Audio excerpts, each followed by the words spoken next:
एक बार की बात है, भारत के एक छोटे से गांव सत्यमपुर में एक युवक रहता था। नाम था गोपाल। वो गौमाता का परम भक्त था।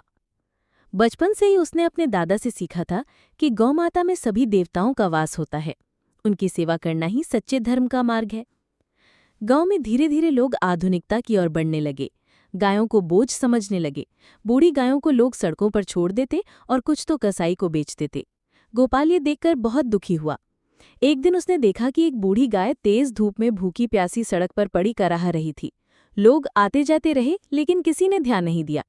गोपाल उस गाय के पास गया, अपने गमछे से उसका चेहरा पोंछा और उसे पानी पिलाया।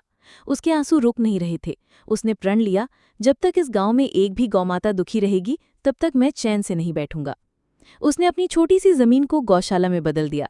गांव के छोड़े हुए गायों को एक एक कर वहां लाना शुरू किया। दिन भर गायों की सेवा, गोबर से कंडे बनाकर उनकी आय का स्रोत बनाना और गांव के बच्चों को गौमाता का महत्व समझाना, ये उसका दिनचर्या बन गई। धीरे धीरे गांव के लोग भी प्रेरित हुए। उन्होंने देखा कि गोपाल की सेवा से न केवल गायें स्वस्थ हो गईं, बल्कि गांव में हरियाली भी लौट आई। खेतों में उपज बढ़ गई, बीमारियां घट गई और एक अद्भुत शांति व समृद्धि का वातावरण बन गया। एक रात गोपाल को स्वप्न आया। गौमाता स्वयं उसके सपने में प्रकट हुई।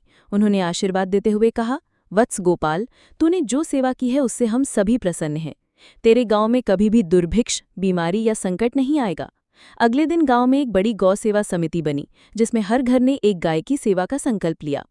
गौमाता केवल एक पशु नहीं, वो हमारी संस्कृति, प्रकृति और आत्मा का प्रतीक है। उनकी सेवा करना धरती की सेवा है। गोपाल की तरह हर गांव में एक रक्षक हो तो भारत फिर से गौ संस्कृति में विश्व गुरु बन जाएगा।